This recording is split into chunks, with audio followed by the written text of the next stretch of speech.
Welcome to Hack Your Happiness. And as a teenager, suddenly your inner clock really, as a biological change, wants you to go to bed later and wants you to get up later. And it becomes much more difficult to change that. And you're basically forced to get up early for school still, even though your body tells you otherwise. And your body is still stuck at night, basically, when you wake up. Are you a teen or adult looking for more happiness in every day and ways to connect with people in your life? You've come to the right place. Hack Your Happiness is a podcast designed to bring you the behind the scenes of what brings iconic individuals happiness, plus their life hacks. I'm Mercedes. And I'm Anastasia. And we're the two teens behind Small Bits of Happiness. We're interviewing Olympic athletes, entrepreneurs, celebrities, and more. Throughout all of our episodes, you'll find great conversations, hacks that you can take away and try in your life, inspiration, as well as unique and surprising insights.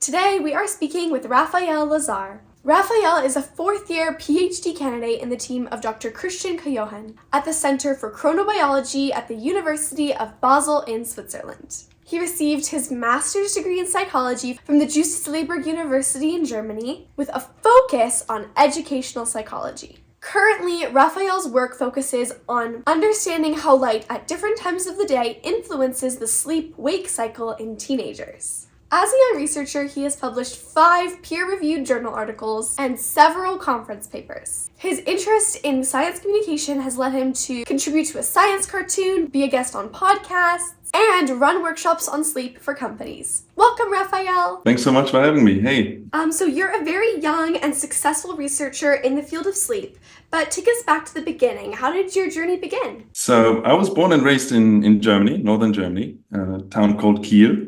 It's close to Hamburg, actually. And so I grew up there and I didn't really know what I wanted to do with my life after high school. And it took me a little bit. I had some interests in biology and psychology already back then, but I was really afraid of not choosing the right thing, I guess. And it really helped me to go traveling after that. I actually traveled to the US for 3 months by myself after high school. And I think that's really where I got more confident that psychology was the right thing. I got to know some people who studied it.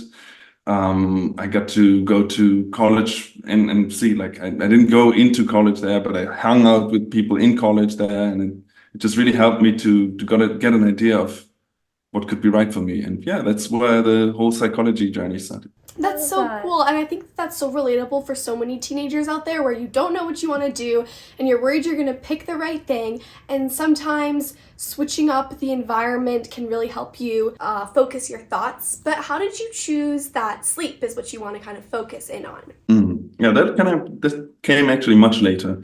I studied psychology mostly with the idea of helping people in the future, maybe in psychotherapy. And I think sleep came, I was in Australia for half a year for a semester. And I really got interested in sleep and also the biological clock, so the clock that regulates our sleep-wake rhythm also. Because I was so fascinated of something that I didn't hear before, and that, for instance, light, which is everywhere, has such a big influence on it. And that was really fascinating to me. The other thing is really that I think sleep is such an important thing that everyone can relate to. I mean, every one of us sleeps, and everyone knows how bad it can feel not sleep well. Everyone knows how nice it can feel to really sleep well, and it has a profound influence on so many health-related questions. So that's how I became really interested in it. That's amazing. Yeah, I mean, when you kind of you start trying new things and finding what you're really interested in, and then you just start learning about so many different things, and then all of a sudden you just find what you're truly passionate about. And I think the end of it is just experiment, try different things, and eventually you'll find your thing. Yes. Yeah, so throughout your journey, what has been the most significant challenge, and if so, how did you overcome this challenge? I think for me it was a challenge throughout, especially in your age. As a teen, I used to be really shy and anxious as a child. I think many people don't believe that now, because I'm not anymore, not to that extent, and maybe in some situations. But again, I think traveling really played a big role for me there as well. This trip to the US, but also other trips where I just started to do things by myself, actually traveling alone, especially. Because they can give you different perspective, and then you see yourself in different situations. And I think coming from school, I always thought this is how it is, right? This is how life is when you're in school. But there's so many things that you can choose after school, how you want to live them. And then when you get out there, you kind of realize there's a lot of influence you can take on how you want to live your life. And I think that started to give me confidence because you kind of choose your friends, you choose what you want to do, and then it becomes easy after that. You can realize also that you learn a lot of things on the way. You don't have to be good at things right away. And I think that gave me confidence. Yeah, Definitely. I love Overcame this shyness.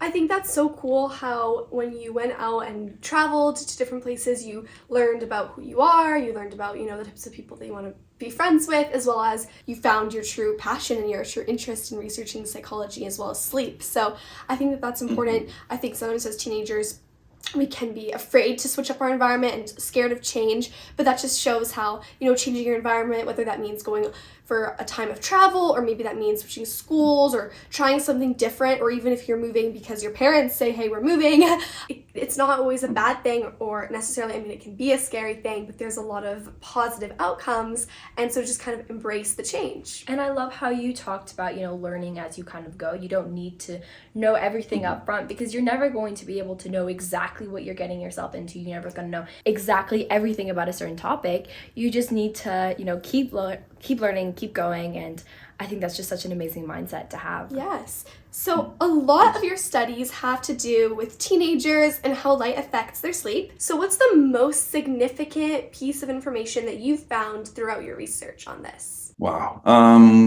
Wow, that's a really important question, I think. It can be tough to boil it down to one thing. I think for me, one thing that you might be confronted with a lot as a teenager is actually that adults a lot of times think that teenagers are lazy. Teenagers just want to sleep in, they want to rebel, all these kind of things, these preconceptions. And what became much more clear to me throughout my own studies, but also just reading other people's papers, is that there's such a profound biological change happening throughout.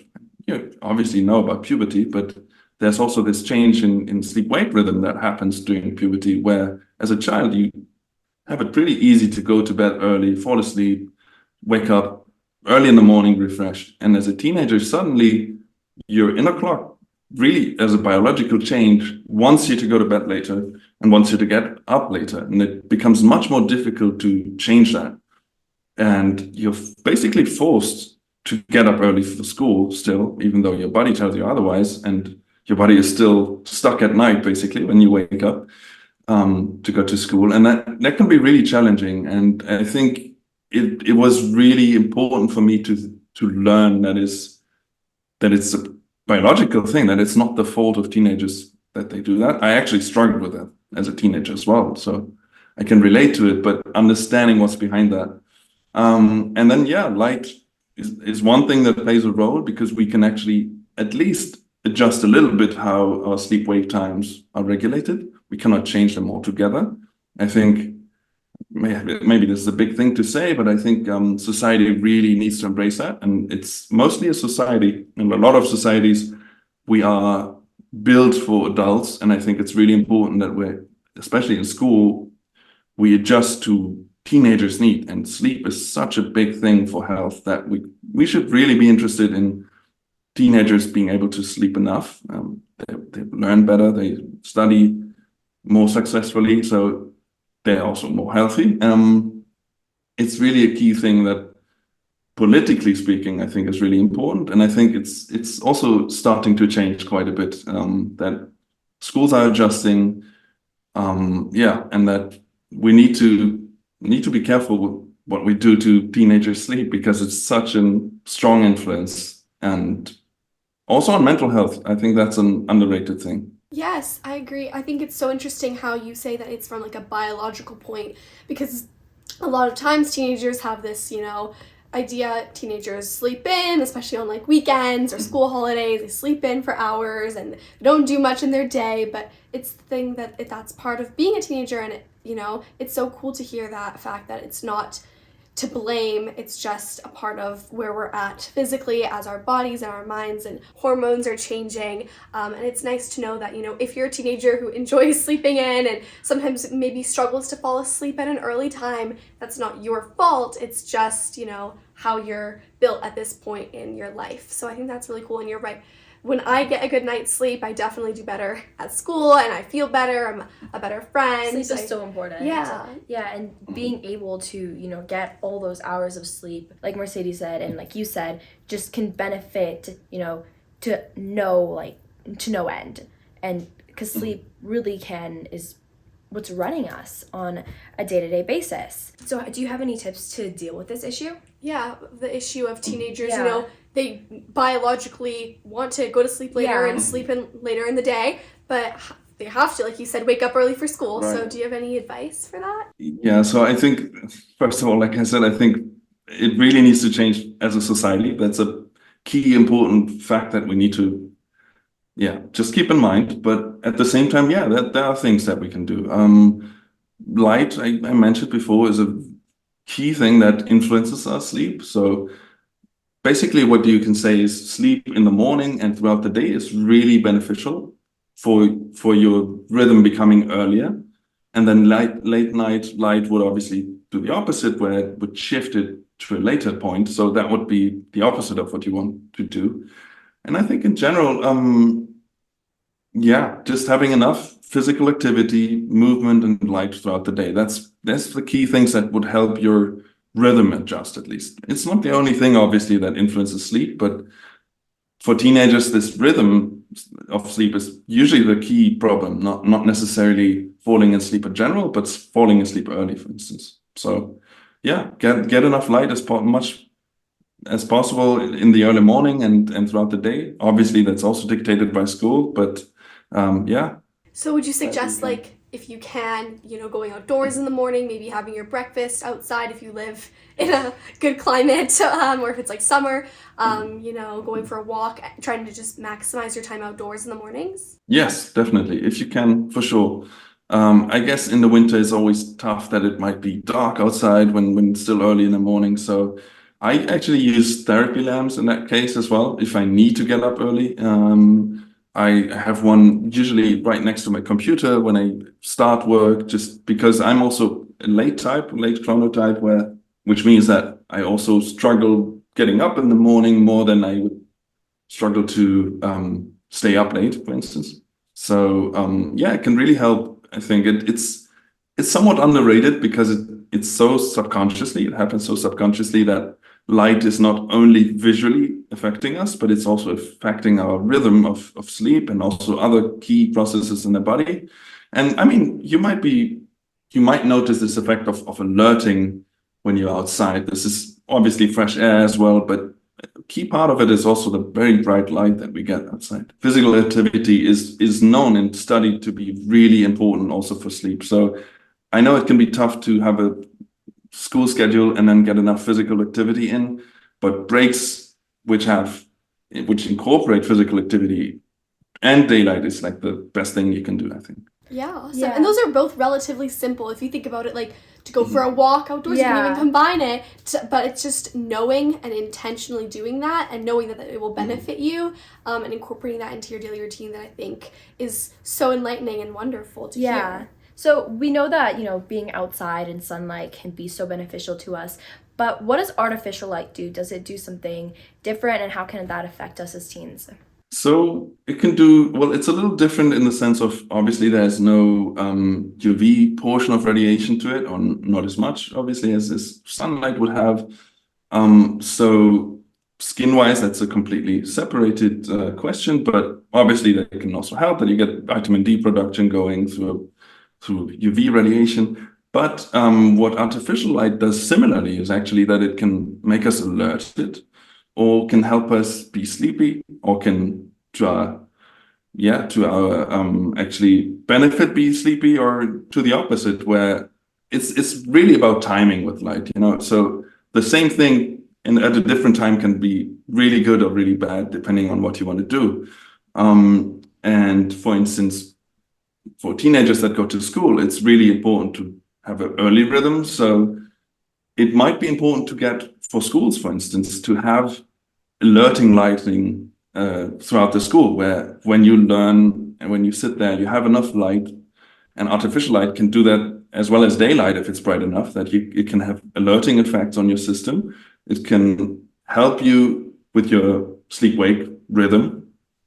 And the opposite would be the case in the evening, where you would avoid bright light, also bright room light. So it's not only about screens. I think there's a lot of times people know that screens and blue light, so to speak, is bad in the evening, or just might be disruptive to your sleep.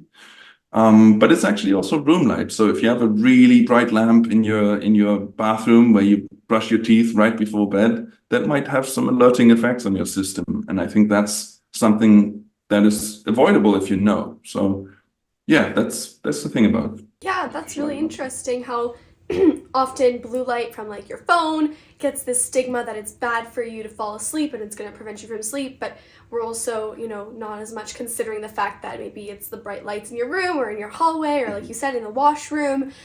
So it's important to kind of make as, I guess, beneficiary as possible of an environment to sleep in and have those lights adjusted, and then in the morning, open your windows and spend time outside to awaken yourself more. Totally. And what you can use to make yourself more awake during the day is also can be used negatively during the evening. And so just being able to leverage, yeah, exactly, just being able to leverage those points when you need to feel more alert and awake, and when you want to feel more sleepy, just making sure to be aware. Yeah, so a lot of teenagers are interested in science, and like you said, you had an interest in biology and that realm, but sometimes they're unsure of, how to get from an interest in science to actually studying and pursuing a career in science.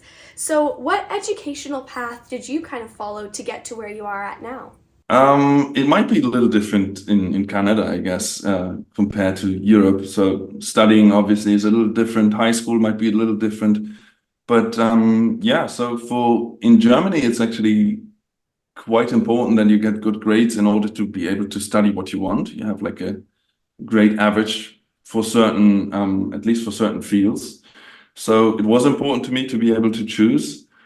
However, there are pathways, even if you are not able to perform to that extent in high school, where you can go. So I think my advice would be to still try to follow that dream. I have a lot of friends actually who studied medicine, even though they didn't have great, maybe high school grades, because some of them were not from Germany, they migrated, so they had maybe language barriers and all these kind of things. So I'm really proud of them actually, how they were able to pursue their ways of studying. But yeah, after that in Germany, the next step is basically, if you know you want to be in science, then you have to have some form of studying at a university. And I think it's actually quite flexible. So I could have probably studied medicine or biology, and I would be able to have the same position as I have now as a researcher. So which gives you quite a bit of maybe, leeway to just do something that you think is right for you, and then you can still adjust later on. So I think that was a key thing that I would have told myself, to not stress myself about choosing the right thing, because there's a lot of paths leading to the same thing, especially in science. So you can always become a scientist from different perspectives. And then what I did next is I studied my bachelor's degree in psychology. You also need a master's degree in Germany. I think in some places you can do a PhD right away. But in this case, I studied my master's for a couple of years, and I wasn't still really sure that I wanted to go into sleep. But at that point, I later learned that, and I'm very grateful to myself that I had the courage to kind of shift from educational science to more like a biological psychology field, because like you already said before, it's hard to know without trying things, right? How would you know you like things if you didn't try them? And so I started doing my master's thesis. We write a thesis on something that we are interested in. So I actually already tried to push that into this field of how light influences us, so I could learn more about it there.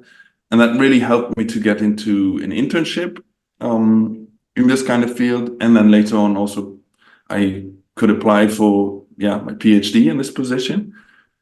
And I think experience really is something that when you are getting your first paid job as a scientist, something that people obviously want to see is that you have interest in something and then you have experience in something. So internships can be really a good way of, maybe you're not paid for it, but you get some experience in the thing that you're interested in. And I was really lucky enough to already be part of published studies at that point just as an intern. So it really helped me to focus on this application where I could say, well, I already worked in studies like this. I know what I'm doing and I know what I want. And then you could have obviously other people applying for the same position. Then it's quite a bit of luck, I would say. So don't beat yourself up if you don't get your first application going. And then, I guess being flexible to work in different places of the world is really helpful for getting into science, because a lot of times it might be that the position is in a different country. And if you embrace that, you have really better chances than if you really want to be in one place, I think. Yeah. And in general, it's also, I think one key thing is following your interest, because I think a lot of times, because you need good grades to get into certain fields, it's obviously important, but don't forget about what you're really interested yourself. I love that, and it's so cool how, you mentioned you were not afraid, or that you did end up, even if you maybe were a little bit afraid, pivoting towards your interest in sleep. And I think it's so interesting and cool, and like we've talked to so many people about how when you're truly passionate about something, it truly helps to drive that success in the field. If someone's listening and they're like, I'm not sure if I should do this, I'm interested in it, but it might be more difficult to get a job or study this or get into a program. If you're truly interested in it, it drives that passion and that success and that interest, which all kind of comes together. And not being afraid to, do something unpaid or do something, maybe it takes a little bit longer to achieve it, but it all helps in the long haul. And then we have like an application or resume, it also builds up and it looks really great on there. And experience is also so important. But Exactly. What really stood out to me is how you talked about how there's not an ABC way to get somewhere. You can, you can study biology or medicine, and just depending on what you find more interesting, there's not really a wrong way to do things. And in the end, there are so many different ways to get to the end result that you want to get to. And so don't be afraid to kind of try different things, and like Mercedes was talking about. Exactly. What has been your top 3 tips for teens to get better sleep? Yeah, obviously you said spending time outdoors and exercise, but is there any specific top 3 tips that you would share to help teens fall asleep better? Yeah, I mean, maybe just building on what we've discussed before, spend as much time outside and with physical activity as possible throughout the day, even on school days if possible. That's the first thing. Establish a pre-sleep routine is another one that I want to put in there. I think many people, unfortunately, not just teenagers, I think many adults, including myself a while ago, thought that sleep is more like something you can switch on or switch off, right? Like a light switch or something that's like, oh, it's time to sleep, I'll switch it off, my brain off and I'm sleeping. But it doesn't unfortunately work like that. So it's more like a plane that you really slowly need to land. So you really need to prepare your sleep. And the more routine it is, the better for sleep and the easier it gets. And I think you can really also, you don't need to see it as something you need to do as work or something like that. It's more like do it for the niceness of it. It's also just fun to have an hour of time maybe where you think about, well, in an hour I'm going to bed. So what can I do before to really feel relaxed, to really feel calm, to really feel maybe released? Maybe there's some stress I need to release, so maybe I need to write down something before. I'll have some, for instance, for me, I can't go to bed with some unsure to do things. So I really need to have a sheet of paper or write them down for the next morning, maybe, so I can really let them go. This could be reading, this could be listening to a podcast, whatever really helps you. This is very personal. And then there's obviously these things like switching and turning down the lights a little bit. The devices is not actually just a problem because of the light. It's mostly also if we watch things that are engaging and alerting, this might not be the best time to do this. I'm not against consuming exciting stuff, but maybe not in the hour before sleep. So this is really, I think, when you notice how much better you will feel if you sleep enough on a continuous, on a basis of, I don't know, 5 days a week or something, you would realize how much you benefit from it. And then I think at that point people get motivated to stick with it. I think you need to give it some time, because at the beginning, if you have one good night, you wouldn't notice it as much. But once you establish this routine of having a bedtime routine and taking your time, and you sleep longer, you sleep better, I think it really becomes a thing that is carrying itself, just because it feels really good to have enough sleep. Yeah, I mean, I'm the same way. Before I go to sleep routine is I write out my to-do list for the next day, because otherwise I'm laying in my bed and I'm like, oh, but I have to make sure I don't forget to do that, and what if I forget to do this? And so exactly, getting those stressors out. Or maybe you are a person that really likes to have some calm music as you unwind or anything like that. I know I have like a different light that I turn on in my room, that's like a little bit less bright, and also that's all part of like a unwind routine. So creating an unwind routine that also kind of trains your, I think, brain over time to, now I'm doing this step and I always do this before I go to sleep. So it kind of creates that habit of, maintaining a routine before sleep, and it trains you into what you're doing right before you go to bed. How many hours of sleep a night would you recommend roughly for teenagers? Very important question. And by the way, yeah, very good point with the conditioning. I think I left that out. It's actually a really good point. I think your brain, without you noticing, learns, for good or for bad, what it associates bedtime with. And if you go to bed worrying because of your day, because you didn't do a to-do list maybe, or you're still really alerted from the exciting stuff you watched, you train your brain to not go to bed for sleep. You go to bed for thinking or something else. So we can really use that to our advantage. Yeah, great point. About the recommendations of sleep. So first of all, it's obviously also to some extent personal. So not every person has the same sleep need. But I think a really key point here is that teenagers still have a lot of biological need for sleep. This is something that is misunderstood by a lot of adults. I don't think teenagers themselves have this problem, because your body feels like it wants more sleep. But the sleep need in teenagers is still pretty much the same as a child. It's just a rhythm that shifts. So even as a younger adult, you sleep more usually than when you're like over 35 or something like that. So it's really important to keep that in mind. As adults, we sometimes think that for some reason teenagers should be happy with the 8 hours we tend to want to get, but that's not usually the case.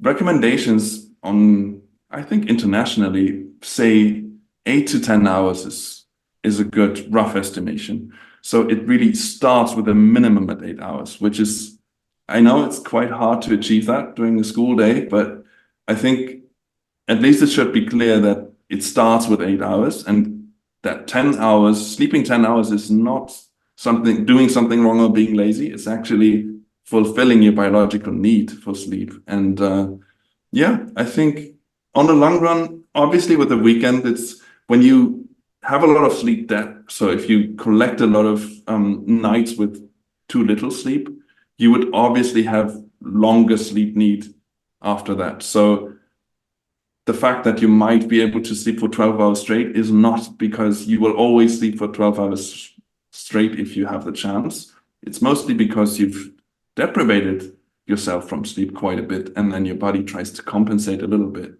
So it's really important. I think this is a key thing that many people know about, like, maybe 8 hours, but it's the regularity also. It's keeping roughly the same bedtime, morning, evening, but it's also the regularity of the length of the sleep. If you get enough sleep for, let's say, a week, and then you have one shorter night, that's usually not a big problem. But if you already had a sleep deprivation, then you get a short night. It becomes a problem. So really sticking to regularity, maybe zooming out a little bit so that you really try to get good enough sleep throughout a week or a month, and not maybe just day by day. This can be really stressful if you think like, oh, I just got 7 hours and I need to sleep now. And then this is the worst thing for sleep. You can't sleep if you do that. So yeah, I think keeping that in mind, the regularity, and really teens need a lot of sleep. It might be 9 or 10 hours actually.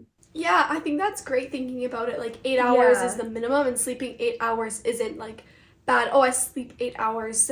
I don't need to sleep more. Like it might say 8 to 10 hours, but 8 is really where it's at. Like 10 hours is really where you'll probably feel the best and the most well rested. And I think sometimes teenagers get worried. They're like you said, oh, I slept in 12 hours, but it's just because we're constantly, going, and we're Yeah. busy and maybe not getting even to that minimum of 8 hours. And so then our body goes into catch up mode. Definitely. And I think that also just looking at it as a bigger picture, not just being like, oh, I got, 6 hours of sleep last night. Now I need to sleep extra long now. I think that just having like one irregular night is not going to do too much damage. But if all of a sudden you're missing lots of nights of sleep, you're getting like way under 8 hours constantly, that's when it starts taking a big toll on you, not when it happens just every once in a while. Exactly. I know I definitely love getting my sleep. I think I got 10 hours last night because I love sleeping in. I love, whenever we don't have school, I know on the weekends I take as long as possible to get some sleep. Yeah, so I have a question.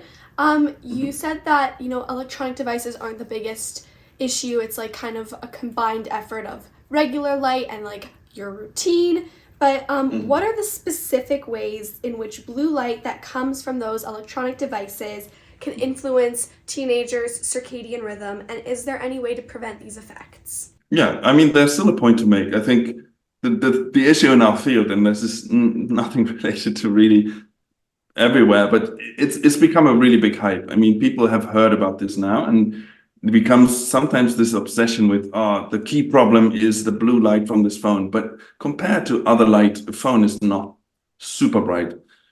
With that said, I think it's still something we should keep in mind and have lights in general dimmed. But in general, I think this effect of alerting by watching something, well, that's something else that we need to account for. Well, but when we talk about light, it's mostly two things. It has some effect on our melatonin. It can have an effect on melatonin. Melatonin is a hormone, not a sleep hormone, but a hormone that basically tells our inner body clock, well, it's daytime. So, it's darkness. It's the opposite. So melatonin tells us it's darkness, and it gets produced less when we're in a bright environment.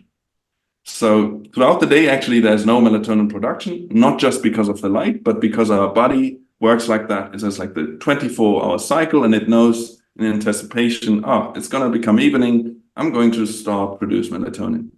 And then what light can do, especially if it's really bright, it can suppress the release of melatonin in your body. And then what it also does, what we mentioned before, is that it can shift your rhythm. So this light in the evening, that's a different process, but it can shift your whole rhythm, sleep-wake rhythm, melatonin rhythm, other rhythms, to a later time. And as a teenager, that can be an additional problem because your rhythm would already probably be quite late. So this is two things that are influenced like that. And then there's just the effect that you already know is this. If you have a bright light, you just feel more alert, and that can obviously just make you fall asleep slower. It just can take a longer time. Yeah, definitely. And yeah, so this is, sorry, it's a long-winded answer, but Oh, no worries. you asked me for prevention. And I think, again, I can only refer to getting enough daylight, because when you are, maybe you know this from camping or something like that, when you are outside for the whole day, your rhythm really becomes stabilized. So you become earlier, and you might be even feel tired because of physical activity, but also because of light earlier throughout the day. And then when you use lights in the evening, it actually might not matter as much, because at that point, your system is probably really, your inner clock basically knows this was day the whole day. So it really was a clear signal to your inner clock that it was time for activity. And then this little bit of light in the evening might not do any damage at that point. I love that because Yeah. I've had so many times when you're outside all day, maybe you're with your friends, maybe you're, biking or hiking or just hanging out outdoors on the beach, and then you come back home, and even if you watch a show or you're on your phone, you still sleep so well and fall asleep so fast.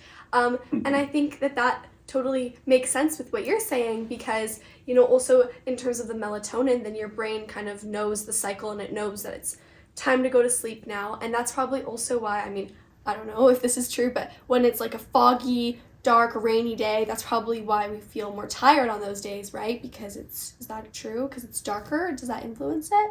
It can influence it for sure. It's not necessarily the melatonin because it does not really get produced throughout the day as much or daytime, but it's usually just, alerting effects of light that are just it's really actually still a scientific question how these alerting effects mechanistically happen. It's not really known that well. But there are some effects that are quite immediate where you let someone study in bright light compared to someone in really dim light, and they just feel much more alert throughout the day. So yeah, for sure. And this is why indoor light is really important as well, right? We spend so much time indoors nowadays. I think there's surveys that say something like 90%. So it's really important to have good lighting throughout the day, and especially if it's rainy outside and you don't even get that sunlight as much. Then getting outside is actually more important because it's still quite bright outside, even on a murky day compared to indoor lighting. It can really be beneficial. Get your whatever umbrella or something. That's so cool. I Yeah, know. exactly. I just find it so crazy how, being outside is just so beneficial and it's for such a us, simple no and matter accessible what. solution. Exactly. It doesn't matter whether it's Yeah. rainy or bright and sunny. It's true. It's just crazy how that happens. So is there a big difference in terms of while you're studying, which unfortunately we all have to do sometimes, if you're studying in sunlight, like say your desk is by an open window, versus in regular light, maybe there's no window open, is there a difference in that in terms of studying? Yeah, there are some studies that show better results in general in enough light. Obviously, there's let's say some ceiling to it, I guess. If you're sitting in bright light and you have so much glare you can't read, that might not be helpful. But getting bright light can really actually enhance test scores and so on in school. There's some studies which compared schools where lighting is really dim compared to some schools where it's quite bright.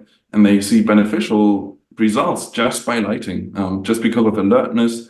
Obviously, fresh air is also an important point. So opening the window is the right move. It's not just the light, but a key point is the light. It can be really beneficial for a lot of things. I'm also fascinated, like you said, it's so easy actually, right? The solution of we just need more light. We can just go outside. It's actually for free. You can just go out there and get sunlight.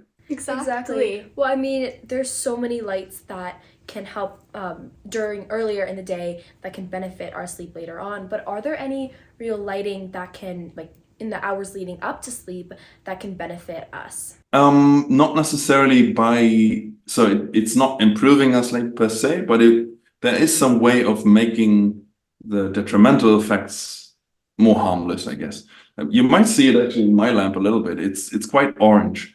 So because you mentioned blue light before, with light, it's it's different wavelengths. I don't know if you've had this in physics yet, but it's like a spectrum from short wavelength to long wavelength light. And the shorter wavelengths are like the bluish parts of it. Those are the ones that really have these alerting effects on us. So when you reduce the blue light portion of the light, basically, as well as decrease, so you need to dim the lights. If you have super, super bright red light, that would also might have an influence. It's also really not nice for the eyes. So if you reduce the intensity of the light, and you also reduce the bluish part of it, maybe if you can change for my lamps, I can change it to a little more orangey light. This can really help, and dimmed more orange light throughout maybe the last 4 hours of your day would be beneficial, especially in winter where it's dark outside at that point. And then getting the opposite, getting really bright light in throughout the day. And then, it's basically about creating contrasts. Your system really wants a contrast between daylight and then light at night. And if you do it dimmed down and orange, for me, this is for my own private life, this has been a key change that I actually just use lamps that I can adjust. And it really helps me to fall asleep easier at night. That's awesome. Yeah, you just adjust the brightness or the dimness of it. That's so cool how the different wavelengths of light determine whether it's more or whether it's less alerting. Because it's so simple but so impactful. And just knowing and being intentional about the certain ways that you use this information, I think, can totally make such a huge impact on your sleep. So in terms of downtime, taking breaks and downtime is an important part to success. What do you like to do as a way to relax and to take breaks? Oh, that's a key point, yeah. Especially in science, it's something where you can always work more. There's not really a break given by someone. It's really, you need to take it. So for me, it's related. It's getting outside again. Sorry to bore you with that, but I love to take my breaks outside. Even in the winter, I try to get enough time outside. Obviously, it's probably more cold in Canada, but there's clothes for that, right? Yeah. And for myself, it's really a lot of moving because it's still a sitting job. Being a scientist, a lot of time you really need to sit on your computer, and it tends to help me to relax later, at least if I got enough physical activity in. I, for instance, like to play basketball outside when it's summer. Today I went for a hike in the mountains. So the good thing is you really can't work if you're outside for a hike. And in general, I think short little breaks is something that I really underestimated. It's not just taking the weekend off. It's also throughout the day, especially if I'm writing. If I don't take breaks, without noticing, I get really more, I don't know, unproductive. I think about sentences for much longer. And then if I just take a small break, take a couple of breaths, slow breaths, whatever, meditate. Doesn't have to be all these healthy things. It can be something that's fun to you, I guess. But just taking these creative pauses, I guess, where you really do something completely else, and then you come back and you feel refreshed. I think this, for me, is a key learning in the last few years where I really had to learn it, that just keeping working all the time, it's not making you more productive. Exactly, yeah, and those breaks all contribute to your productivity, and I love how you sometimes take longer breaks, you go for a hike, or you play a game of basketball, or sometimes it's just like a little in-between pause where you just take a moment, maybe go grab a snack or some water or something. I love that because it's all about balancing. Yeah, exactly. And even, it's not like, oh, I'm going to work all day today, and then tomorrow I'm going to do no work, and I'm going to go for a day-long hike. Like, it's all about balancing work and life and your passions. Totally. What is one piece of advice that you would give to your younger self? Don't be so hard on yourself. I think that's something that you really learn to be hard on yourself by accident, I guess. But for me, it actually raised some issues. For instance, I don't know if you've also experienced this, but if you're really hard on yourself, it can happen that you're self-handicapping yourself. So just that you get some downtime, maybe, or that you don't have to, that your self-esteem doesn't have to suffer. If you notice, oh, I just studied for one day, so no wonder I didn't perform, right? You don't have to take it personally. So this is really not healthy. So I think really there's enough time to learn things. I mentioned this in the beginning. You don't have to know everything in the beginning. You really have enough time throughout your life to make mistakes and then learn from them after. You also don't always have to learn it from others. I mean, there's others who can teach you, but sometimes you really have to make a mistake yourself just to learn from them.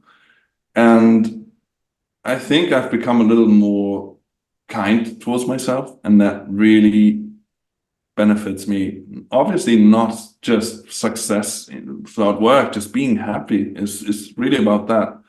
Really accepting that you will do mistakes and that you will do mistakes over and over until you maybe learn them, but being hard on yourself is not helpful in that to that extent. I love that, and I just like being kind to yourself and learning from your mistakes rather than punishing or getting mad at yourself for it is more helpful and more productive. And being able to, let yourself make mistakes, because nobody's perfect. You're not going to be able to ace the test every single time. Just giving yourself that room and seeing those mistakes and errors as a way to grow and to learn. I think that's such a great way to also be able to become a better person. Yeah. So what do you like to do every day that brings you a small bit of happiness? Oh yeah, that's my morning routine actually, because I'm not a huge fan of early mornings either. It's mostly really doing the opposite of what I felt like I had to do. It's not rushing myself in the morning. It's really taking that time to do something that benefits me. And even though I switch it up from time to time, I've now have the routine where I really feel empty if I don't do it, which is good, I think, because then it's automated. And that is usually going outside on the balcony, getting a little bit of light. Then when it's not warm like now, I actually go back inside again and put on a therapy lamp when it's really bright. And then I do yoga a little bit, just like 30 minutes of stretching, nothing too crazy, nothing like, I'm not trying to achieve anything at that point at the day. I really just want to give myself the time to wake up. And then afterwards, because movement actually is also a signal for your body clock that it's time to be active, I just feel so much better. And then I really start to feel like I'm awake now. I'm ready to maybe get stressed a little bit throughout the day because there's things that I need to do. And I think this used to be something that really stressed me out because getting up in the morning was already feeling bad. And then you get up and just go straight to work or you rush somewhere. No, I take that extra 30 minutes if I can. And then the whole day becomes a happier place for me. Yeah, that's so great because, starting your day on a happier, calmer note and getting that small bit of happiness right away really sets a good positive tone for the rest of your day. And I love how you've learned what brings you happiness and have established that into your everyday routine. Yeah, and the first hour of your day is so important. It can totally set the note of your entire day. And like Mercedes said, just having that first positive, movement and way of making a better day can totally impact the rest of it. Exactly. Can I pose you a little question as well? Because I'm curious, as a team, how do you do it in the morning? Because I guess you have a pretty strict schedule in the morning to get to school, right? Do you have this little bit of time that you can use for your own happiness, I guess? Yeah, I wake up, I'm a morning person. I love being up early. It brings me happiness to be up early. So I wake up in the morning and I get ready as I listen to a podcast or something. And that, even though it's multitasking, listening to a podcast or an audiobook really brings me that happiness. And then while I drink my morning coffee, that definitely also is my small bit of happiness for the morning. I have two things that I love doing. I love listening to music while I get ready because I have just a playlist that I listen to, and all the songs on there are just music that I just love listening to and just brings me so much happiness. And I also love eating my breakfast. I find that my breakfast is so important to me, and sometimes I'll switch it up if I get too bored of it because I'm a repetitive person. So what I'll do is I'll have the same breakfast for 2 months, and then I'll get bored of it, and then I'll try something else. But I find that I love having my breakfast. It just brings me so much happiness, and if I'm able to find a food that I really enjoy eating, it just makes my whole day so much better. What's your breakfast right now? So I have this I think it's cashew cinnamon cereal, and it's really good, and it makes me really happy to eat it. Awesome. So what's your favorite motivational quote? Do you have a specific quote or saying that you remember, and is there significance to it? Yeah. Actually, my girlfriend just painted it for me again. Because I really need to remind myself daily of this. It's better done than perfect. I know this might be cliche, but I think I personality-wise have this problem that I might try to be too perfect in something. Not saying that I ever can, but perfectionism is a problem. And then also I think being in science, you really notice that at certain times it's really, really important to be precise. and that you really need to be careful that you check things 3 times before you do them. But then you also need to switch back to this, hey, I really need to get this draft done and send it to my supervisor tomorrow. And you can't sit on your first sentence for 2 hours for that. No, you really need to just write a first draft. A first draft is really okay to not be great. It doesn't need to be. This is something to work with in the future.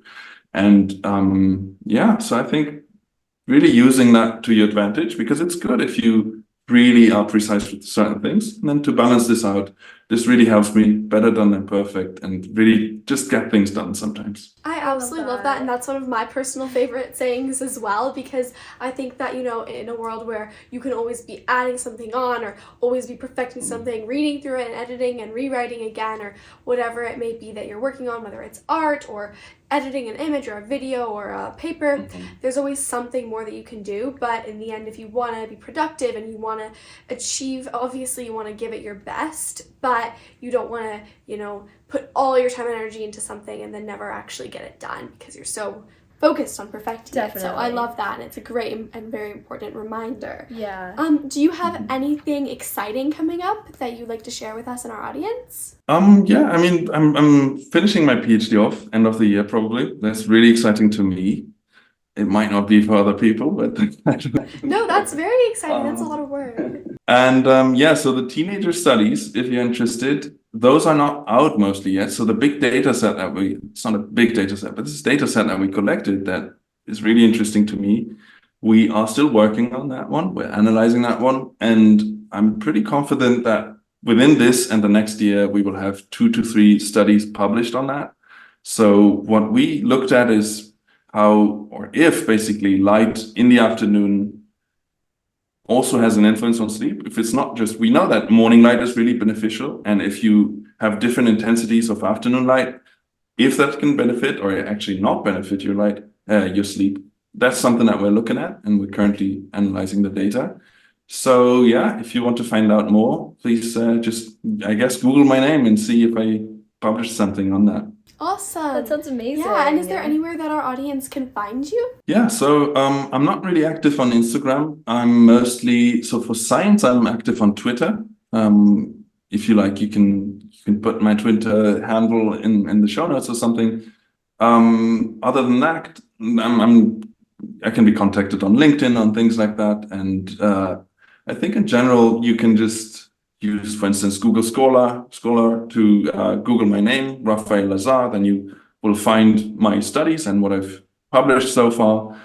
I think these are the key things, how to find me. And Twitter is really the platform that I use only for science. So if you're not interested in science-related content, it's probably not that interesting to you. But sounds good. Well, thank you so much. Thank you so much. Thank you so much for listening to this week's episode of Hack Your Happiness, and a huge thank you to Rafael Lazar for joining us today and talking to us all about sleep and teenagers. And I love how his work literally falls directly into kind of our area as well, which is, teenagers and how we can all find more happiness, wellness, and well-being. And I think sleep is a huge contributor to that, and his work is so incredible. Anastasia, what would you say is your biggest takeaway today? So one of my biggest takeaways was that in the evening, having this wind down period where you have, less intense lights, as well as, having a routine that you follow just to kind of get your brain, like an airplane. I love that reference, just kind of slowly getting ready to land into sleep. And I thought what was also really interesting is when he talked about the wavelengths and how the different colors of the light that is, projected out can affect how alert you become. And in the evenings, you want something a bit more on the orange side, where the wavelength is a bit longer, but during the day, you can have something a bit more blue, purple, or and white. that alerts you more. Exactly. And I would say that my biggest takeaway from Rafael today is just how incredible it is that something as simple as light, which we all have access to. You can go outdoors, you can open a window, you can turn on or turn off or dim a specific light, influences our sleep, whether that be helping us feel more awake during the day, or helping us fall asleep in the evenings. And I also found it so interesting how as teenagers we are biologically programmed to want to sleep in later and go to bed later, and how it's not our fault and we shouldn't be so hard and blame ourselves for the fact that maybe we're sleeping in or we can't fall asleep. It's okay, and our surroundings of all these lights also make it more difficult for us to fall asleep sometimes, adding to that difficulty. And then at school, oftentimes, at least I know in some of our previous schools, the lights have been dimmed or teachers turn off lights, and how that can sometimes negatively contribute to a student's energy and alertness throughout a school day. If you enjoyed this week's episode of Hack Your Happiness, please leave us a 5-star review on wherever you're listening to it. We really appreciate it, and it really helps us. Also, be sure to join the Happiness family, and again, support Hack Your Happiness by following this podcast on whatever platform you're listening on, and it really helps us out. See you next time!